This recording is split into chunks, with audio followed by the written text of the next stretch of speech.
Hello friends, welcome to Loxio Tech YouTube channel. Today, in this tutorial, I will show you how to enable the new Xbox game mode in Windows 11. If your Windows 11 system can't get the Xbox game mode, then please follow the steps in this tutorial to solve your problem. Let's start. First, you need to check your Windows official update channel to get the latest update.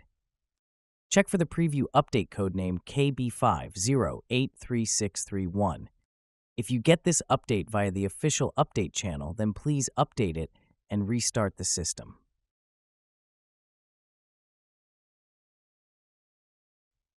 After a restart, open Setting and open the Gaming tab. Now you can see the Xbox game mode. Open it and enable the toggle switch. If you can't find the preview update in the official update channel, then you need to install that update manually to enable the Xbox game mode. Open any browser and open the Microsoft Update Catalog webpage. Then search for the update with code name KB508631.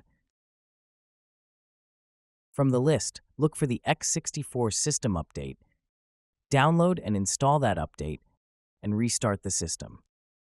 If you are using any Snapdragon-based PC, then download the ARM-based system update. After a restart, open Setting and open the Gaming tab. Hopefully, it will be found there. It's finished. If you enjoyed this video, then please make sure to subscribe this channel for more tech and tutorials videos. Also, make sure to hit the bell icon to get the future upload notifications. And leave a comment if you have any suggestions or doubts. Please share with your friends. Thanks for watching. I hope you had a good time. See you in the next video.